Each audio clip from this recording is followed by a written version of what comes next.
Ini adalah kanal Kra yang direncanakan oleh Thailand, yang jika sampai dibangun maka diprediksi akan menghancurkan ekonomi tiga negara, Indonesia dan terutama Singapura. Karena kapal-kapal tidak banyak yang akan melewati tiga negara ini. Dan ini adalah Selat Malaka. Setiap tahun, ribuan kapal dari Samudra Pasifik menuju Samudra Hindia melalui Selat Malaka ini. Jalur air ini berada di antara Indonesia dan Malaysia. Lebih dari 100.000 kapal dan diproyeksikan mencapai 140.000 kapal di tahun 2026 melintasi selat ini. Membawa barang-barang dari seluruh dunia termasuk minyak dari Teluk Persia yang dikirim ke pasar-pasar di Asia. Mengapa dan bagaimana sebenarnya kanal Kra ini akan dibangun? Mari kita bahas. Selat Malaka mempunyai banyak masalah yang sangat serius. Dengan kapasitas tahunan 120.000 kapal, Selat Malaka sudah mencapai 80% batas kapasitasnya pada titik-titik tertentu. Selat ini sangat sempit, kurang dari 2 mil lebarnya.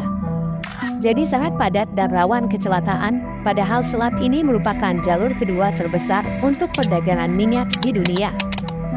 Pada tahun 2015 saja telah terjadi 60 kecelakaan di selat ini.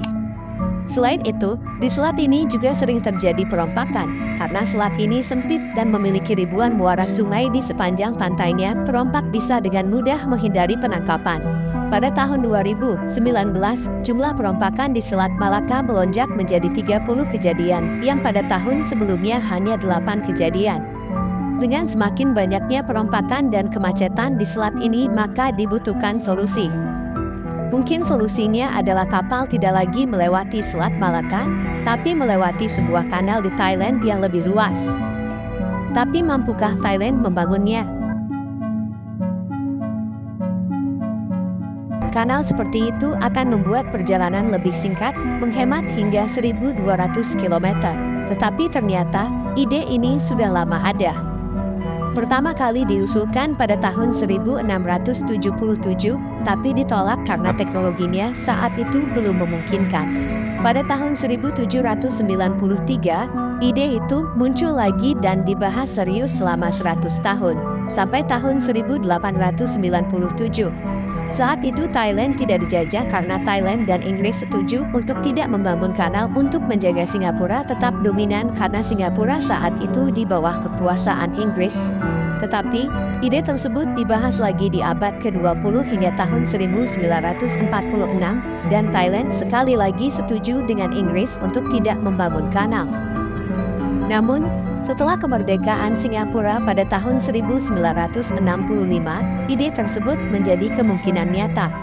Pada tanggal 15 Mei 2015, Thailand dan Cina menandatangani nota kesepahaman di Guangzhou untuk mengembangkan kanal tersebut.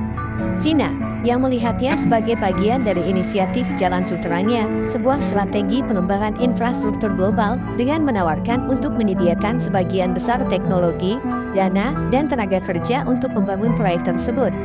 Hal ini tidak mengherankan. Cina, yang memiliki 80% pasokan minyaknya mengalir melalui Selat Malaka, sangat ingin membangun kanal itu sekarang. Jika Perang Dunia meletus, pasokan bahan bakar Cina seluruhnya dapat diputus oleh sekutu Amerika Serikat yang mengelilingi Selat Malaka. Bagaimanapun, ada banyak lokasi yang diusulkan untuk kanal Thailand. Versi terbaru hingga Mei 2020 dan proposal yang paling disukai akan menggali melalui Krabi, Chang, Fatalung, Nakhon Sitamarat, dan Songkhla, Thailand, dengan jarak 128 km. Untuk perbandingan, Kanal Panama memiliki panjang 82 km, dan Kanal Suez memiliki panjang 193 km. Dan sebagai catatan, kanal ini akan memiliki lebar 450 meter dengan kedalaman 25 meter, menjadikannya kanal terlebar di dunia. Semua itu akan memakan biaya sekitar 28 miliar dolar atau sekitar 447 miliar rupiah. Akan membutuhkan 30.000 pekerja dan akan memakan waktu sekitar 10 tahun untuk dibangun. Itu akan memotong jarak perjalanan hingga 1.200 km. Secara hipotetis, kanal tersebut dapat mengurangi biaya minyak mentah sebesar 9 sen per barel dan mengurangi biaya pengiriman minyak tahunan sebesar ratusan juta dolar. Sejak pengenalan proyek, Asosiasi Kanal Thailand yang terdiri dari sekelompok pensiunan jenderal militer dan pengusaha berpengaruh telah mempromosikan kanal tersebut dan berusaha meyakinkan pemerintah Thailand untuk mengejar proyek tersebut. Mereka percaya hal itu akan meningkatkan ekonomi Thailand, membantu pengiriman global, dan membuat negara tersebut menjadi pusat logistik dunia. Dengan didukung oleh Cina, banyak perusahaan konstruksi Cina telah melakukan lobby untuk kanal tersebut. Tetapi ternyata proyek ini juga datang dengan daftar masalah yang panjang. Masalah yang datang tidak hanya dari dalam tetapi juga dari luar Thailand. Pertama, kanal fisik akan menggusur ribuan orang yang harus dikompensasi secara adil dan kemungkinan akan merusak lingkungan, karena akan menggali banyak tanah sepanjang 100 km lebih. Juga dikhawatirkan bahwa proyek ini akan memisahkan selatan dari bagian lain Thailand, memungkinkan pemberontak Muslim di selatan untuk memperluas gerakan mereka sehingga mengancam keamanan nasional Thailand.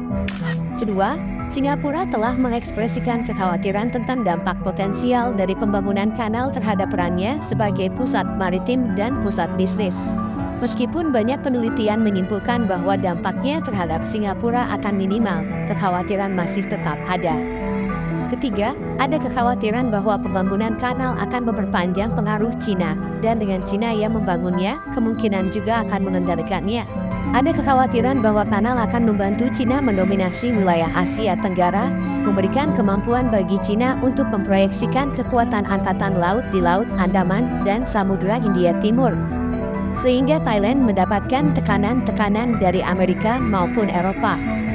Ini menjadi perhatian serius yang harus dipertimbangkan sebelum proyek ini dilanjutkan.